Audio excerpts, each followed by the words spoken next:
I was born in the United States, but I lived in Hong Kong for many years. My business in Asia was successful and I became rich. After 20 years, I decided to visit my home in New York. On my way from Hong Kong to New York, I stayed 1 week in California.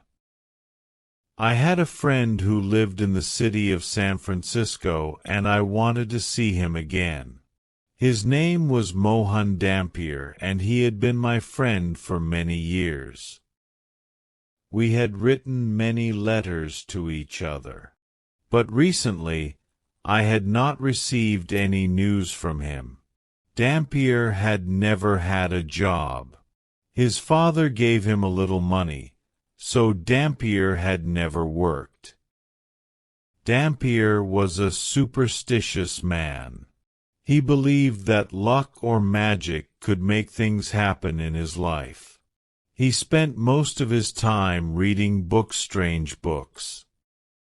Most of the books were about occult philosophy. I called them books about magic. As soon as I arrived in San Francisco, I sent a message to Dampier's house. The message said, "I'm staying in San Francisco for 3 days. May I visit you?" Dampier surprised me. An hour later, he sent a servant to my hotel with a reply. "Come to my house at once, my dear friend," he wrote. "Come this evening. You'll remember the house, I'm sure. It was my father's home. I live in a tower at one end of the house. You don't have to ring the bell or knock on the door. I'll tell the servants to go to bed, and I'll leave the front door of the tower open.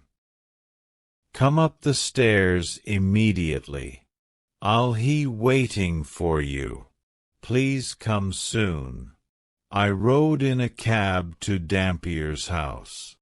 That evening, the weather was stormy. A strong wind was blowing and cold rain was falling. I had forgotten that California is cold and wet in winter. I only remembered the sunshine, not the wind and the rain. Dampier's house was near the Pacific Ocean. It was an ugly 2-story building that was made of bricks. There was a tower at one end. The house was surrounded by a garden of many trees and beautiful plants. But now it was winter and there were no leaves on the trees or flowers on the plants.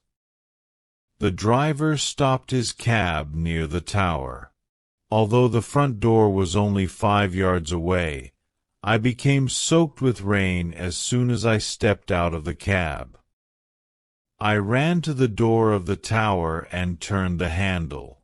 The door was unlocked and I opened it. One small lamp burned on the stairway and it did not give much light.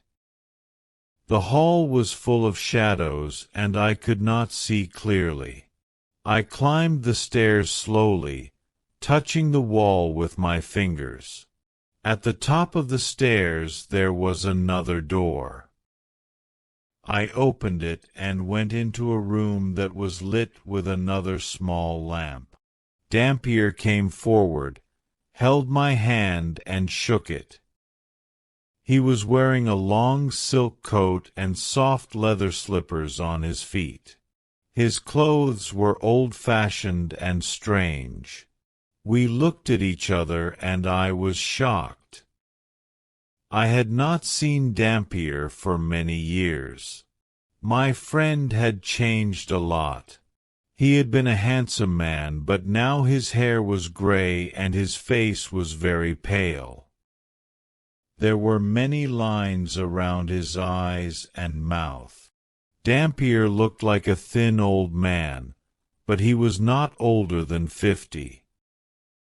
His large and bright eyes shone strangely in the shadowy room. "Welcome, my friend. Please sit down," he said.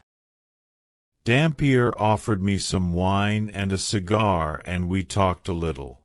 But I am afraid that our conversation was not very interesting. Meeting friends after many years can be difficult, and it can make you sad. Maybe Dampier guessed my thoughts. "Non sum qualis eram, I am not as I was," he said. I tried to make a joke.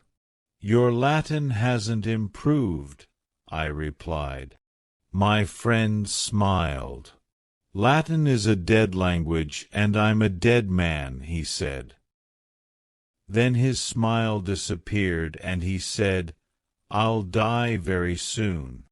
I did not know what to say. I smoked my cigar and drank my wine. We were both silent for several minutes. Outside, the wind had stopped blowing. I wanted to leave the house. Suddenly I heard a strange noise.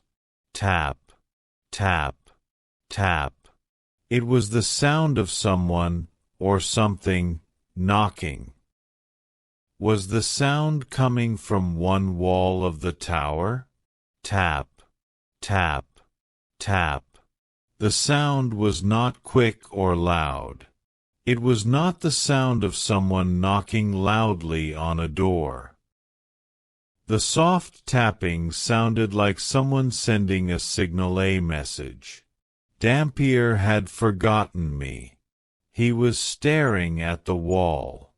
There was a strange expression on his face. My friend looked excited and afraid. His eyes shone brightly. I did not know what to do. Should I go or stay? I stood up. I see that you are very tired," I said. "I'll leave. May I visit you tomorrow?" Dampier turned his head and looked at me. "Please stay," he said. "There's no problem. Nobody is there." He walked to a small window and opened it. I had not noticed the window earlier. "Look," he said. I walked across the room and looked out of the window. I could see nothing except the light of a street lamp and rain falling. No one was standing outside. There was no one near the wall of the tower. "Please don't leave me," said Dampier. "I must tell you a story. You're the only man that I can tell it to. Will you listen to my story?" I wanted to go back to my hotel. Dampier, his house, and the strange noise made me feel uncomfortable. I think that I am a sensible and intelligent man. But I felt unhappy and frightened in that old tower room. However, I did not want to upset my old friend. "Very well," I said. "I'll stay and listen." Dampier poured me another drink and offered me another cigar. Then he began to tell his story. "I didn't move into this house until my father died," Dampier said. "That was 10 years ago, when I was about 40 years old. When my father died, I got his business, his property, and his money. Before his death, I lived in a large apartment building on Rincon Hill," said Dampier. "Maybe you know that area of San Francisco? Rincon Hill was a fashionable area 50 years ago, but now it is run down and neglected. The owner of the apartment building rented out many of its small rooms. The walls of the rooms were thin. You could almost put your hand through them. I was lucky," Dampier went on. "The rent was cheap and I had a large room in the building. No one visited me, and no one disturbed me. I could study my books quietly. I lived happily on Rincon Hill. One morning, as I was leaving the apartment, I saw a young girl, Dampier continued. It was a warm day in June. She was wearing a white dress and a straw hat. There were brightly colored flowers and ribbons around the brim of the hat. Then I saw the girl's face. It's difficult to find words to describe it. Her face was strange and beautiful. I had never seen such a beautiful face before. Without thinking, I lifted my hat and bowed. She looked at me with shining brown eyes, but she didn't speak. I knew that she was pleased to see me, but she didn't smile. She went into the house and shut the door.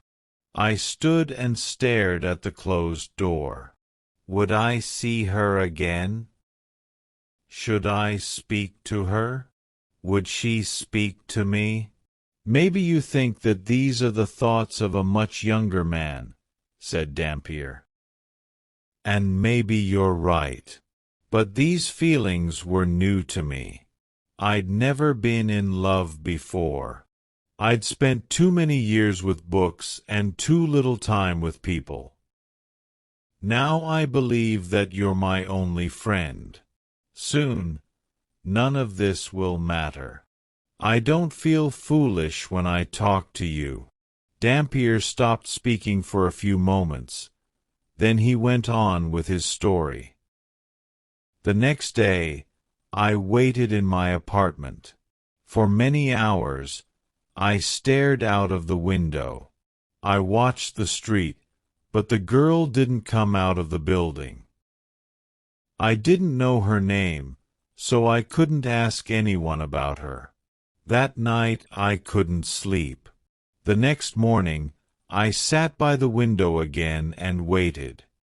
Then suddenly, she came out of the apartment building and I went out too. But when I reached the street, she had disappeared. I didn't see where she had gone, so I walked around the neighborhood. At last I saw her in a narrow street. We smiled at each other. She recognized me, I'm sure of that. From that time, I often went out when the girl went out. She always wore the straw hat with the brightly colored flowers and ribbons on its brim. I didn't follow her. I simply walked around the neighborhood and hoped to see her again. At last, I went to the landlady of the apartment. Who is the girl with the pretty face and the straw hat? I asked her. She's my niece, sir, the landlady replied. She's a servant in this house. She lives here because her parents are dead. She works for me. She cooks and cleans the building. I also send her to buy our food. She lives at the top of the house. Her room is next to yours, but at the top of the other staircase. Oh, my friend, I wish that I'd never heard that piece of information, Dampier said to me. The girl's room was next to mine. She was on the other side of the thin wall. At night, I put my hand on the wall and I thought of her. Was her bed by the wall? Was she sleeping only a few inches from my hand? I couldn't study because of the girl, said Dampier. My mind wasn't clear. I only thought about the girl. I couldn't study my books about the occult. I'd never wanted to marry, Dampier went on. I'd never wanted a wife and children. I was only interested in learning. And I could never marry a poor, uneducated servant girl. My father would never have given his permission. All my money came from my father. If he had stopped giving me money, well, what happened next? I asked. My friend looked at me sadly. I stopped waiting for her and I stopped watching her. I only studied. I spent all my time reading my books. But one hot night I couldn't sleep. Thoughts were racing around and around in my mind.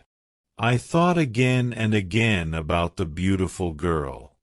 I wanted to be with her. She was only on the other side of the wall. I tapped on the wall. I tapped very gently 3 times.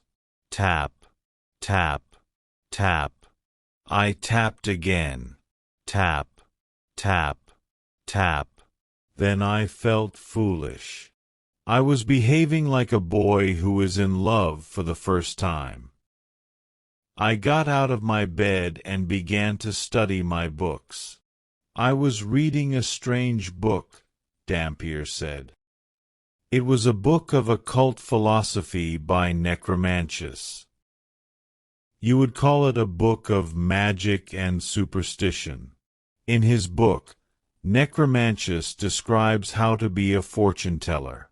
Necromantius also wrote about strange and terrible things that happened 3 times. When these things happened 3 times, death would come. Necromantius called this a fatal triad. I believe that a fatal triad has happened to me. Why? I asked. What happened? While I was alone, reading that strange book by Necromantius, said Dampier, I heard a sound. It was a soft tapping sound. It came from beyond the wall. It was the answer to my own signal. Tap, tap, tap. I knew that the pretty servant girl was sending a message to me.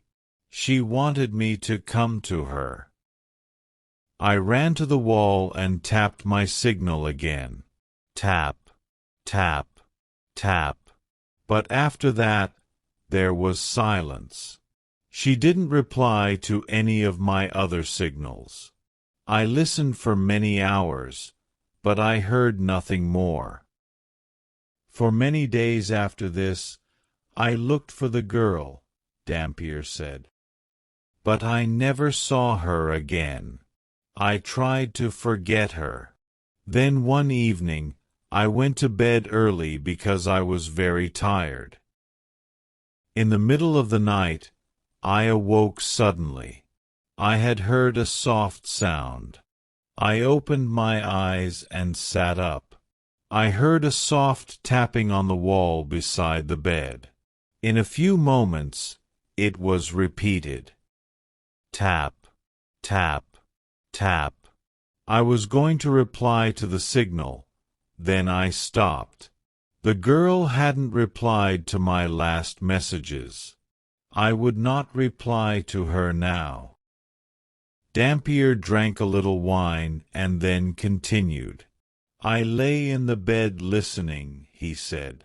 But I didn't reply. At last, I must have slept.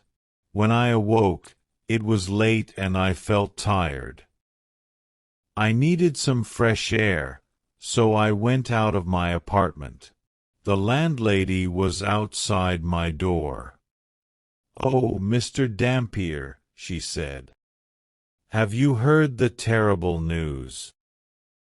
My heart began to beat quickly. My voice shook when I answered. What news?" I asked her. "My poor niece was sick for a week," the landlady replied. "Didn't you know?" "I've seen you watching her. Didn't you know that she was ill?" I was shocked, said Dampier. I didn't know what to say. Yes. I had looked at the girl, but I'd never spoken to her. My mind was always full of thoughts of my books and thoughts of her. How much time had passed since I had seen the girl? A few days? A week? I couldn't remember. And how is your niece now? I asked the landlady. I'm sorry, sir, the landlady replied. She was very ill last night and I took care of her. The poor girl made only one request. She wanted her bed to be moved. She wanted her bed to be beside the wall next to your room. So we moved her bed. This made her feel happier. Poor thing. Then she touched the wall and smiled. A few hours later she died. The expression on Dampier's face was terrible. There were tears in his eyes as he continued his story. When I heard this news, I nearly died too, said my friend. I didn't know what to say. What had I done? I had sent my thoughts to the girl and she had answered. I had not called out in words. I had used occult philosophy magic to send her a message. Dampier was silent for a few minutes. Then he went on. A few days later, I heard of my father's death, said Dampier sadly. I left the apartment on Rincon Hill and came to his house, this house. It's been my home since then. I've been waiting here, in this tower, for 10 years. I've been waiting for a visitor. I wasn't expecting to see you, but your visit wasn't a surprise. Necromantius tells us how signs are repeated 3 times. You've heard my story. You must decide if my story has happened because of a fatal triad. I heard the tapping twice before. The first time, I tried to find the person who made the noise. The second time, many signals were sent to me, but I didn't reply. Now you've heard the tapping too. That was the 3rd time. The fatal triad is complete. I stood up and shook Dampier's hand. My friend knew that I understood his sadness and pain. He pressed my hand with his fingers and smiled. I said good night. There was nothing more to say. The next morning, a servant came from Dampier's house. He brought a sad message for me. My friend, Mohan Dampier, had died in the night.